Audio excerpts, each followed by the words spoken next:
The 10 Best K-Dramas of 2023. On number 10 we have Agency.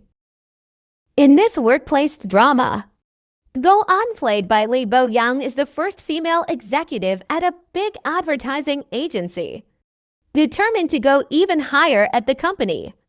She has the role of CEO in her sights, but has to beat her work rival to get there. A rare drama with no romantic subplots. Agency focuses solely on IN's path to success, overcoming childhood trauma to get to the top of her field, but also struggling with work-life balance and the sacrifices and pressures that women face in corporate life. It's relatable and engrossing, adding the viewer to IN's group of workplace supporters. At number 9, we have Crash Course in Romance. What's better than one romantic storyline in a K-drama? To romantic storylines, of course, it's basic maths. Crash Course in Romance follows the love story of private maths tutor Choi Kye-il, played by Young Kyung-ho and former athlete turned mansion shop owner Nam Han-seon, as their paths cross thanks to Han-seon's daughter Nam Hae-yi. Through its many main characters, Crash Course in Romance mixes infallible, classic rom-com elements, intertwined destinies, heart-tugging storylines, enemies to lovers, friends to lovers, you name it, it probably has it, with a bit of societal commentary and some unforeseen thriller elements. The blossoming romances between the main characters, their best friends, and their offspring make for a more than enjoyable and comforting ride. At number 8, we have Dr. Romantic 3. No genre on TV is as saturated as medical soap operas. Yet even within an endless ocean of good-looking doctors saving lives and succumbing to love triangles, one show stands above the rest. Now in its 3rd season, this inspiring K-drama chronicles the saga of genius surgeon master Kim Han-suk-kyu and the unwavering staff at Doldum Hospital, who fight healthcare injustice to treat their sick and wounded patients at all costs, buoyed by the return of a fan-favorite character from Season 1. Intriguing interpersonal conflict, thrilling medical emergencies, and new sets of challenges at their newly built trauma center. At number 7, we have Love to Hate You. The relationship at the center of Love to Hate You might be contrived, but there's something refreshing about this rom-com. Yeo Mi-ran, played by Kim Ok-vin, is a lawyer who breaks men's hearts as a way to enact justice, while Nam Kang-ho is a top actor who hates women. When Mi-ran gets a job at the firm representing Kang-ho, the pair meet and begin an enemies to lovers trajectory built around a fake relationship. So far so trope-filled, but Love to Hate You is often fun, very watchable, and does its best to show a fresh perspective on misogyny in Korea, from Mi-ran's attitude towards men. At number 6, we have Oasis. Even though it got off to a rocky start with time lapses and subplots that didn't really contribute to the larger plot, Oasis turned out to be one of those K-dramas that age like fine wine. Against the backdrop of 80s and 90s South Korea, a friendship turns into a love triangle, turns into a rivalry, not only leaving us gasping for more at the end of every episode, but also presenting fully formed characters with exceedingly human motivations. At its core, Oasis is a story about flawed human beings trying to survive in flawed relationships, driven by selfishness, revenge, and greed, but still hoping to find respite at the end of the journey. Without spoiling the ending too much, know that the finale remains one of the most satisfying conclusions to a tumultuous story that yours truly has ever laid eyes on. Number 5, we have Queen Maker.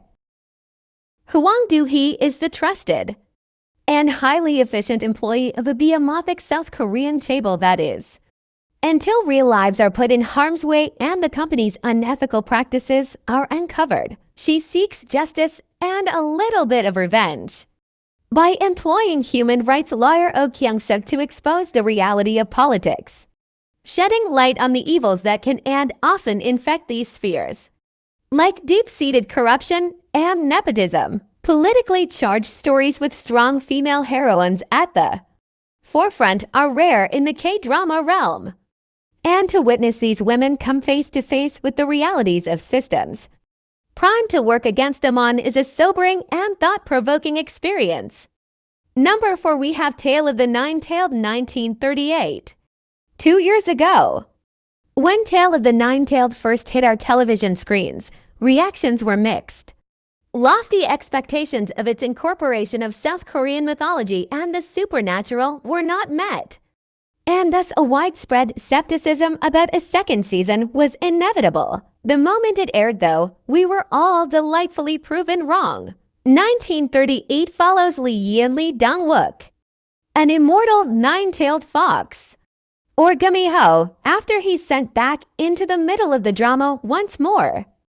Now in the titular year of 1938, he's embroiled in a tangled web of human politics, the laws of the spiritual realms, and friction between Japanese officials in Korea during a time of traumatic imperialism and colonization. 1938's adventurous foray into fantasy, melodrama, horror, comedy, and conversations about the meaning of humanity is more than enough to redeem the missteps of its predecessor. Number 3, we have The Good Bad Mother. When a life-altering accident reverts her son Choi Kang-ho to 7 years of age mentally, Jin Young-soon gets a new chance at motherhood to repent for their estrangement. She sets out to undo the trauma she had unwittingly put her son through, and in turn takes us on a journey that is as heartbreaking as it is human. Setting out to repair the relationship is often too complex, which is why The Good Bad Mother moved us to tears. The best part about this K-drama is how it balances the perspectives of the children and the adults. Part of recovering from childhood trauma is to see our parents as human beings. Number 2, we have The Glory 2. Why do the poor believe in things like poetic justice and karma? Former high school tormentor Park Yeon-jin, played by Lim Ji-yeon, says during The Glory Part 2. It's a line that almost cements her fate while highlighting the class hierarchy at the center of the gripping drama. Fate while highlighting the class hierarchy at the center of the gripping drama, with the determinedly ruthless Moon Dong-yoon focused on putting her long-harbored plans for revenge into motion. The battle between the pair forms the riveting core of the series, which pirouettes through unpredictable twists and turns, keeping viewers constantly on their feet. Song's performance is a masterclass yet again, too, delivering her emotions in precise, devastating movements throughout. On the number 1 spotlight, we have King the Land. Gu-won is a son from a chaebol family. His family owns and runs the King Group. He is then thrown into an inheritance war over the King Group. Gu-won is a smart, elegant, and chic young man, but he is not very good with dating. He is unable to resist a fake smile. Chien Sarang has a bright personality with a smiling face. She begins to work at the King Hotel. That was the backdrop for some of her happiest memories from her childhood. While working at the hotel, she faces various difficulties. She also grows as a person. Gu-won and Chien Sarang meet and a romantic relationship develops. 조금씩 내 맘도 너에게 빠져들어가.